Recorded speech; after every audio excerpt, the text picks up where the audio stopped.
Las noticias de hoy en Estados Unidos. Si bien The Washington Post ilustra su primera página con una desplegada fotografía de una marcha multitudinaria en la ciudad de Yangon, la ciudad más grande de Myanmar, la antigua Birmania, donde se muestran fotografías de Aung San Suu Kyi, la líder que está en arresto domiciliario por ahora, pidiendo "We want our leader free", queremos que nuestra líder esté libre. Si bien, como decía, esta es la fotografía que más despliega The Washington Post en su primera página, la noticia fundamental va al juicio de Trump. El juicio de Trump promete ya pautas, hitos históricos. Es el único presidente que ha sido llevado a un juicio político, a un impeachment, 2 veces. Y es el único que ha ido a un juicio político cuando ya no está en la Casa Blanca. Los abogados del expresidente acusan que esto no es más que puro teatro, como si fuera el bolero de la Lupe. Leo la reseña de Associated Press que nos llega desde la ciudad de Washington. El histórico segundo juicio político de Trump en el Senado es un esfuerzo sin precedentes en la historia de Estados Unidos. El expresidente, derrotado en las urnas, ha sido acusado por la Cámara de Representantes de incitar el ataque de una turba violenta contra el Capitolio de Estados Unidos para revocar el resultado electoral, lo que la acusación describió como el delito constitucional más grave. Los abogados de Trump insisten antes del inicio del juicio, en el día de hoy, en que no es culpable del único cargo de incitación a la insurrección y que solo se tomó licencias literarias en sus combativas palabras cuando llamó a la multitud en un mitin a pelear como demonios por su presidencia. Caramba, vamos a ir a la vieja discusión semántica, ¿no? Las palabras, cuánto pesan, cuánto valen las palabras, cuán peligrosa o sanadora o liberadora puede ser una palabra. Se tomó licencias literarias. ¿Un presidente de la República se puede tomar una licencia literaria?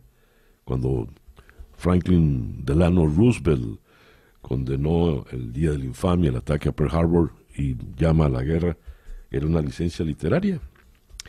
Sigo leyendo. No se espera que se llame a ningún testigo, en parte porque los senadores que harán de jurado y que tuvieron que huir para ponerse a salvo, verán videos explícitos grabados ese día. Trump, atrincherado en su club de Mar-a-Lago en Florida, ha rechazado una petición para declarar. Trump, el primer presidente en ser juzgado tras abandonar el cargo y el primero en pasar por 2 juicios políticos por delitos e infracciones graves durante su mandato, sigue desafiando las normas civiles y tradiciones del país, incluso en la derrota. La seguridad sigue siendo muy alta en el Capitolio, aunque es probable que termine con una absolución. El juicio pondrá a prueba la actitud del país hacia el estilo de presidencia de Trump, la determinación de los demócratas de exigirle responsabilidades y la lealtad de sus aliados republicanos a la hora de defenderle. Cuando trate de comprender un segundo juicio a Trump, la población debe tener en cuenta que Donald Trump fue el primer presidente de la historia en negarse a aceptar su derrota. Eso dijo Timothy Naftali, profesor asociado en la Universidad de Nueva York y experto en la saga de impugnación de Richard Nixon, que terminó con la renuncia de Nixon en lugar de un juicio político. Regreso a las palabras del profesor Naftali. Este juicio es una forma de tener esa difícil conversación nacional sobre la diferencia entre la disidencia y la insurrección. La secretaria de prensa de la Casa Blanca, Jen Psaki, dijo que Biden estará ocupado con las tareas de la presidencia y no pasará mucho tiempo viendo el proceso televisado. Se lo dejará a sus colegas en el Senado, dijo la señora Psaki. En sus documentos previos, los abogados del expresidente atacaron varios aspectos de la acusación y tacharon el proceso de teatro político en la misma sala del Senado que invadió la turba. El juicio comienza hoy con un debate y una votación sobre si la Constitución admite procesar al expresidente. Un argumento que podría atraer a republicanos que quieren votar para absolver a Trump sin que parezca que están aceptando su comportamiento. Según un acuerdo entre el líder de la mayoría en el Senado, Chuck Schumer, y el líder republicano, Mitch McConnell, los alegatos iniciales comenzarán el miércoles a mediodía y cada bando tendrá hasta 16 horas para hacer su presentación. Después, habrá horas para deliberaciones, testigos y alegatos finales. El juicio podría continuar durante el fin de semana y hasta la semana que viene. En otra noticia que tiene que ver con el señor Trump, desde Atlanta nos llega la Secretaría de Estado de Georgia inició una investigación sobre una llamada telefónica entre Donald Trump y el máximo funcionario electoral del estado, en la cual el entonces presidente dijo que quería encontrar suficientes votos para revertir su derrota allí. Según dijo un funcionario, Walter Jones, portavoz del secretario de Estado Brad Raffensperger, confirmó que la pesquisa está en curso. La Secretaría de Estado investiga las denuncias que recibe. Las investigaciones son de corte administrativo y de hallazgo de hechos. Cualquier iniciativa legal posterior se le dejará al secretario de Justicia, según escribió Walter Jones. Trump, recordemos, se había negado a aceptar su derrota y estaba convencido que si ganaba en Georgia, un estado tradicionalmente republicano, pues se revertiría todo. Y fue cuando Trump dijo en una larga llamada, lo único que quiero hacer es esto, solo quiero hallar 11.780 votos, que es uno más de los que tenemos, porque ganamos el Estado, a lo cual Raffensperger se negó por completo. Hay dos noticias que tienen que ver con la Casa Blanca y países latinoamericanos en Centroamérica.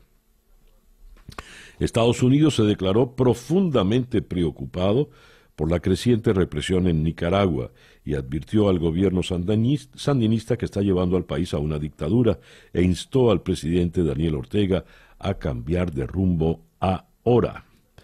La posición de Washington está plasmada en un comunicado del Departamento de Estado, el primero que emite el gobierno del presidente demócrata Joe Biden sobre la grave crisis política y económica que enfrenta Nicaragua desde abril de 2018. Y la otra noticia tiene que ver con Nayib Bukele. El gobierno del presidente Biden rechazó una solicitud de reunión con el mandatario salvadoreño durante un viaje no anunciado de la semana pasada. Bukele realizó el viaje, el cual no había sido reportado previamente, después de que un alto funcionario de la Casa Blanca advirtió en una entrevista que el gobierno de Biden preveía tener diferencias con el mandatario salvadoreño. Bukele no tardó en acoger las duras políticas migratorias del expresidente Trump, que restringían las solicitudes de asilo, lo que le valió un enorme respaldo en Estados Unidos por su estilo de gobierno en El Salvador, donde goza de popularidad. Pero al igual que otros dignatarios que tuvieron una estrecha relación con Trump, Bukele ahora enfrenta dificultades para ajustarse al gobierno de Biden, el cual pretende revertir muchas de esas medidas y ha indicado que su relación con El Salvador está bajo revisión. El sorpresivo viaje de Bukele en medio de la pandemia representó un dilema para los funcionarios de Biden. Se les avisó con poco tiempo de anticipación y están evitando en buena medida las reuniones presenciales debido al coronavirus, ya que muchos altos cargos siguen vacantes. Pero también, y esto es lo importante, al rechazar la solicitud de Bukele, los funcionarios de Biden querían asegurarse de que Bukele no utilizara ningún encuentro como una muestra de respaldo antes de las elecciones legislativas de finales de este mes. Pero fíjense las excepciones. Hubo una excepción con el presidente de Ecuador, Lenín Moreno, quien se reunió con altos funcionarios de Biden 11 días antes de las elecciones del pasado domingo. En otra noticia importante, la administración Biden se reincorpora al Consejo de Derechos Humanos de Naciones Unidas. Estados Unidos anunció planes para reincorporarse al Consejo de Derechos Humanos de Naciones Unidas, revocando otra medida tomada bajo la presidencia de Donald Trump, que se caracterizó por abandonar múltiples organizaciones y acuerdos multilaterales. El anuncio lo hizo el secretario de Estado Anthony Blinken, quien denunció que la retirada estadounidense del Consejo en junio de 2018 hizo nada en cuanto a estimular cambios significativos y más bien lo único que logró fue crear un vacío en el liderazgo estadounidense, lo cual fue aprovechado por países con regímenes autoritarios. Para cerrar la información, tengo acá el perfil de los 9 administradores del impeachment. A ellos los escogió la señora Nancy Pelosi, son los que acusarán a Trump en el juicio del Senado. Jamie Raskin, representante por Maryland; Diana DeGette, representante por Colorado; David Cicilline, representante por Rhode Island; Joaquín Castro, representante por Texas; Eric Swalwell, representante por California; Ted Lieu, también por California; Stacey Plaskett, de Islas Vírgenes; Madeleine Dean, representante por Pensilvania; y Joe Neguse, representante por Colorado. Ellos son, pues, los 9 representantes que llevarán adelante las acusaciones contra Donald Trump. El reloj indica que en este momento ya son las 7:19 de la mañana. Estas son las noticias de Venezuela. Tengo la primera página del diario El Nacional. Colombia anunció estatuto de protección para venezolanos. El presidente Duque presentó el proyecto de decreto. Esto es la primera página del Nacional de Caracas. El Estatuto Temporal de Protección para Migrantes Venezolanos, ETPV, es un mecanismo jurídico dirigido a la población migrante venezolana. Es una figura complementaria al régimen internacional de refugiados, según indicó el Ministerio de Relaciones Exteriores. El presidente Iván Duque se reunió con Filippo Grandi, alto comisionado de Naciones Unidas para los Refugiados. La vigencia es por 10 años. Está dirigido a quienes tengan un permiso especial de permanencia, PEP, a los que soliciten la condición de refugiado, a los que tramitan una visa y a todos aquellos en condición irregular. En Colombia hay 1.700.000 venezolanos, 56% en situación irregular, según datos de Migración Colombia. También destaca el diario El Nacional: 900 personas salen a diario huyendo del país. No para el éxodo, a pesar de la pandemia. David Smolansky, el comisionado de la Secretaría General de la OEA para la crisis de migrantes y refugiados venezolanos, indicó que se usan las trochas entre Colombia y Brasil para huir de la crisis humanitaria. En entrevista con Sergio Novelli dijo que los venezolanos sortean los riesgos sin importarles tener que atravesar zonas controladas por grupos irregulares. Rechazó que Perú, Chile y Ecuador hayan militarizado sus fronteras. Dijo que estas acciones vulneran los derechos humanos y que no son una solución a la migración ilegal. Hay que recordar que el venezolano no es un migrante voluntario, sino un refugiado que huyó de manera forzosa. A propósito de esto, habíamos conversado ayer con Javier García, el alcalde de la comuna de, se me fue el nombre, en el norte de Chile, Colchena. Y esta es una comuna de 1.600 habitantes. Bueno, hay 1.800 venezolanos en una comuna que está absolutamente desbordada. ¿Por qué huyen los venezolanos? Leo en la primera página del Nacional: el pueblo se muere de hambre. Trabajadores de las empresas básicas manifestaron frente a la sede de la Corporación Venezolana de Guayana, CBG, en Puerto Ordaz, con pancartas y megáfonos exigiendo mejoras en sus condiciones salariales y beneficios. También plantean que la producción debe mejorar. El que quiera vender que este es un acto político es porque no está pasando hambre, dijo Eduardo Serrano, dirigente sindical. Y habrá más vuelos con ocasión de los carnavales. El Instituto Nacional de Aeronáutica Civil informó que habilitó vuelos a Nueva Esparta desde Maiquetía, Maracaibo y Valencia. Se mantendrá además la ruta Puerto Ordaz-Canaima. Seguimos tomando las medidas necesarias para contrarrestar la pandemia, según se señaló en un comunicado. Hay dos noticias que vienen del mundo de la farándula. Gilberto Correa, el muy querido animador, está de muy buen ánimo, optimista y sereno, confirmó su exesposa Raquel Lares. Gilberto está hospitalizado por COVID. Y Lavillo despidió a Eli Méndez en concierto donde se juntaron las lágrimas y la música. Eli Méndez fue un cantante por muchos años de Lavillos y también falleció por COVID. Y hay acá un espacio para el documental Érase una vez en Venezuela, Congo Mirador, de Anabel Rodríguez, que está postulada a los premios Oscars como mejor película internacional y mejor largometraje documental, y creo que todos deberíamos verla. El reloj indica en este momento las 7:24 de la mañana. Escuchas Día a Día con César Miguel Rondón. Vamos a comenzar nuestras entrevistas hoy, nuestra agenda de entrevistas hoy, martes 9 de febrero, arranca en Washington con el periodista Cameron Joseph. Joseph es reportero político de Vice News. QAnon crea una crisis de identidad dentro del Partido Republicano. La legisladora Marjorie Taylor Greene, que se ha adherido abiertamente al movimiento conspiratorio QAnon, desató dentro del Partido Republicano una crisis de identidad difícil de resolver. El Partido Republicano se negó a disciplinar a la congresista y los demócratas usaron su mayoría en la Cámara de Representantes para expulsarla del Comité de Educación y del Comité de Presupuesto, puestos a los que había sido designada por su propia formación.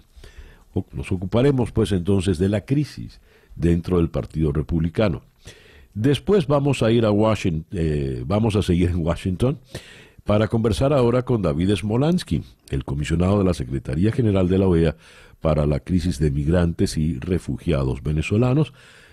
Con él analizaremos la decisión del presidente Iván Duque de anunciar el Estatuto de Protección para los venezolanos y ahondaremos pues en la crisis de la migración. A pesar de la pandemia, a pesar de todo, los venezolanos siguen huyendo desesperados de Venezuela. Luego de la ciudad de Washington vamos a ir hasta Puerto Príncipe, en Haití, donde conversaremos con el periodista freelance Harold Isaac, colaborador de The New York Times.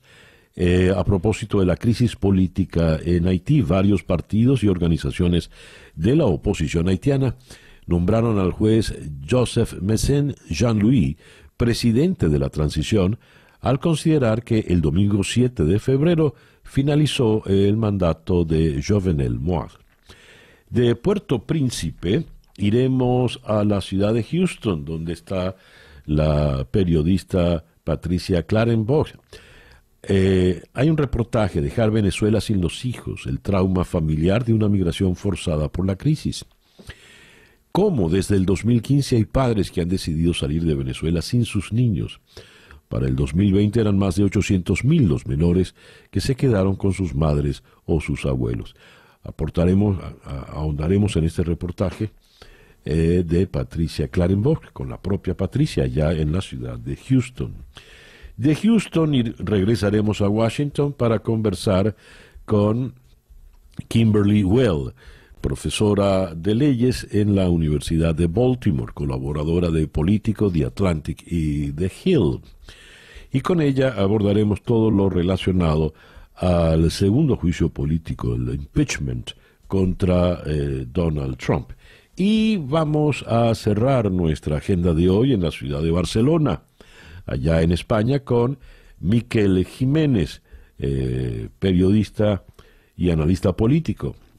El Partido Popular está viviendo un momento sombrío con las denuncias del antiguo hombre de finanzas, Bárcenas, contra Mariano Rajoy.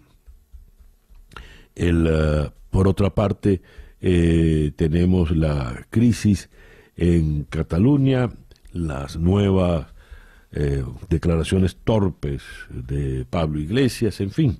Cerraremos pues con un análisis a fondo de lo que ocurre en España. Esta nuestra agenda para el día de hoy, martes 9 de febrero del 2021, y ya son las 7:28.